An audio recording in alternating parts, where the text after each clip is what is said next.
Now we released Thug's album. The conversation is going to be back and forth between the two albums in terms of what Gunna said. We gave it a week so you can listen to what he said. Now, this is technically a response, but it's not. And this is another No Rhyme or Review. You thought I was going to join in? I did. This is a No Rhyme or Review versus. Did you just do Fist? the Wakanda? I tried to do this, but it was going to end up being the Wakanda. Anyway, what we're doing in this episode is we're going to compare a couple albums, and we're going to do Gunna, A Gift and a Curse, and we're going to do Young Thug, Business is Business. We'll get into the politics and the controversy a little bit later. Obviously, these are label games in order to kind of pump up numbers and that type of thing. But what we're going to do is we're going to do a first take, a kind of shallow dive, if you will, into these albums, and then we're going to give you our first impressions. We're going to talk about production, features, politics and controversy, and then give it an overall rating. So that is the nature of this show in this episode. I don't understand. All right, so you're ready? We're going to start with Gunna. Okay. Because that's the oldest album, and then we'll jump into Young Thug. I'm gonna start maybe at the most popular track, maybe 13 Million is Bread and Butter. You want to go from there, and then we'll just kind of hop around. Let's do the damn thing.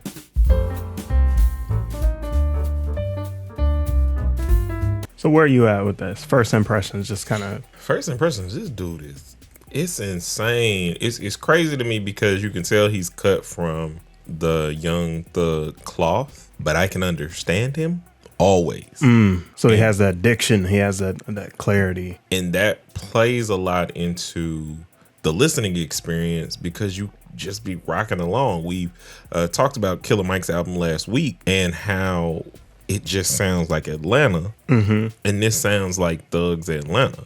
It just sounds like if Thug were like sober for like trying to like put something out. Like it sounds like mature thugger. The dynamic of all of this is just so interesting because the pressure you got to be under to be dealing with all this stuff, to be dealing with the allegations, all of the things like Thug ain't saying nothing. But there's no allegations. He pled guilty. So, but more so what I mean is like the street talk, and the intricacies of what you were doing. Yeah, because we don't know what your conversations with Thug were. We just assume.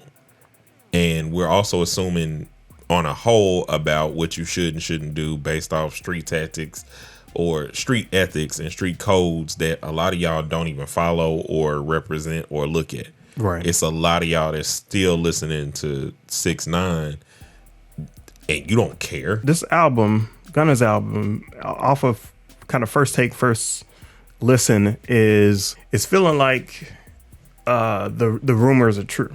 Like every song is a bop. Every song is a vibe. You can listen to it from front to back and not really skip a lot. That's what it seems after just kind of hopping around randomly. Yeah. And just kind of sampling everything. I'm also impressed with the diction. I'm also impressed with the lyricism. I'm also impressed with how well he holds melody, even though it's auto-tuned. I'm very impressed even with the content because in quick spurts, it's still introspective and fun, and you can sense the difference in it because it seems more careful in its like delivery as well. Because if you think about, it feels like street, but not messy street. Yeah, and I think he would, given the things that have just happened. You probably got all kinds of stuff going on, and I think maneuvering through all of that legal stuff and still delivering content and speaking lines and things of that nature that doesn't further incriminate yourself is really smart. He does it effortlessly is what it feels like. So let's move on to Young Thug. His new album, Business is Business. We're going to do the same format, just kind of jump around from place to place. There's no numbers on this, so we don't have a reference for how well things are being played. But definitely play that intro, though. Thanks. I'm just letting you know.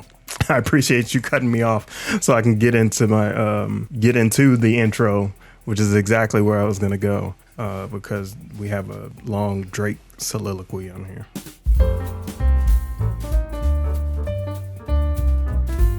Oh man, I'm hearing a lot of that diction and clarity that you were kind of begging for. It's not as Agreed. He's not as mumbled and mushy, and so you might be right. Like there could have been some drug influence there where it impacted the clarity. I think it was not more confirmed, of the style, because a lot of times like it's just it's Thug's pimp talk, and so it's not like it's like bad, but there are times where I know he's saying something really really dope, and I just want to understand it. And he's in a bag. I think there was small criticism about this sounding like just a bunch of loosies. So I don't currently hear that, but then again, we are listening to it. I mean, he's locked up right now. Again, then what are you asking for? Let's, but people are cohesive album project while you're behind bars. Come on, man. Listen, man, Shine did it. Shine did it over the phone. Overall, I do see like what they're saying, but it's still bangers. Like it's a track of bangers. I mean, given the circumstances, Gunna's album is gonna be more cohesive. Yeah, you're gonna have that. You're gonna have a well thought out kind of process, and things are going to be pieced together. You're going to work on the records in tandem so they sound like they're one body of work. But I think all of this stuff was laying around. Mm-hmm. He's in the studio a lot, and they had an opportunity to put it together. The label took an opportunity to put it together as well, but we'll get to that a little bit later. Ultimately, I'm on gut instinct and vibe and feeling. I feel like Gunna outperforms this record. I agree. This record is for the layperson, for the club. It has its purpose. It's a Friday, Saturday night type of record. Gunna's album is Monday through Thursday. That is just masterful, man. Like I get to do props, because with those kind of pressures, I know it can be hard to create. And how do you silence what people are saying, especially in that kind of situation? Like it ain't just any other state or city. It's Atlanta. Mm-hmm. And Atlanta is real serious about who said what, this, there, that, and the third. And to like lock in, really put out this album, like I just think that's kind of dope. So let's talk about production. Any thoughts on production? Just kind of starting off. Let's start with Gunna's project first. What do you think about production there? I think it has amazing production, and it also it basically shows that there are a lot of great producers out there. Because there were so many people who didn't want to work with him, and he didn't seem to have any like I had already paid for these songs, or production or like from people that that don't really fool with him anymore. So he didn't have like any Metro songs on there. Weezy wasn't on there, because they don't mess with him. They clearly like unfollowed him and everything else. So I was expecting there to be like maybe one song that like was already done, like you said, like with Thug, but there wasn't. And so when you're in that position, who do you go and work with when you've always worked with these other people? There's a producer called Turbo on here that shows up a lot in the credits. Mm-hmm. I don't know much about Turbo. Maybe there's more on the wiki page, but seems like he did Drip Too Hard. Oh, okay. So he got some charting records. Yosemite, he did that with Travis Scott. So at least he had somebody to give him a platform to really just deliver a great project. Mm-hmm. I'm gonna shout out to whoever the team is around him. Yeah, this is an amazing job. What it seems like Turbo does is spends a lot of time considering the artist and how they're going to perform on the record. Right. There's a lot of moody stuff for the most part that Turbo is responsible for. Business is business. Who are some of the lead producers there? Metro, basically Metro and then Weezy. I don't know if I was impressed by that. Here's what I'm impressed by. Mm-hmm. So with Gunna's album, that is a very well crafted album.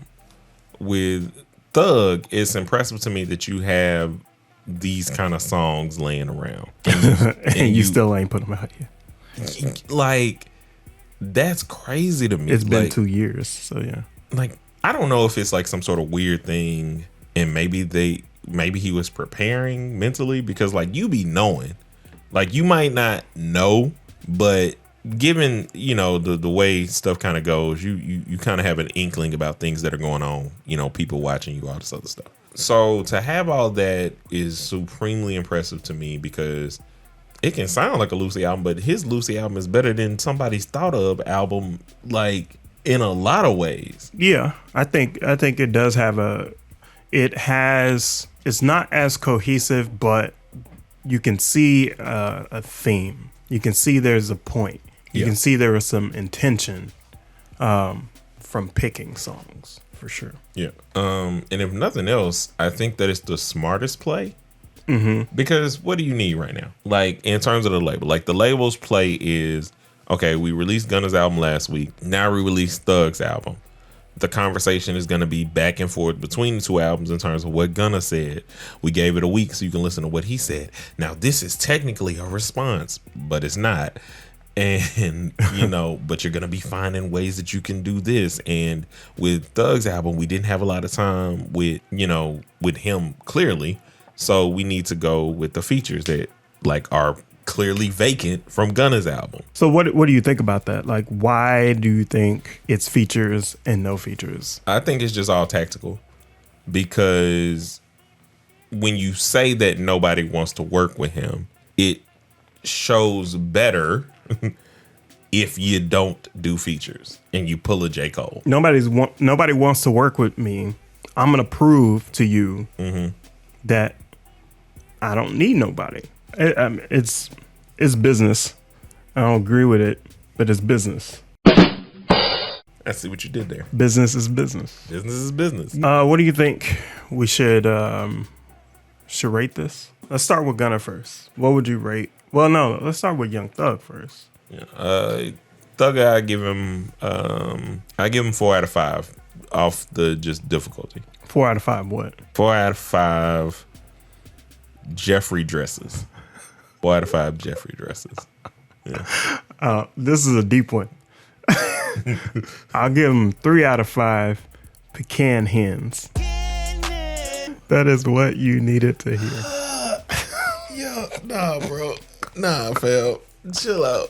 3 out of 5. Okay. 3 out of 5 Pecan Hens.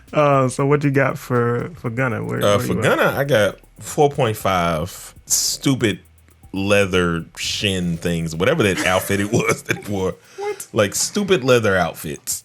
4 out of 5 stupid leather outfits. So yeah, that's our no rhyme or review versus. And yeah, we appreciate everybody listening and coming along for the ride. Be sure, if you're listening, to go watch on the YouTube, and if you're on the YouTubes, go check out the listening experience. But we appreciate each and every one of you for joining us. Yep. A 1, a 2, and peace.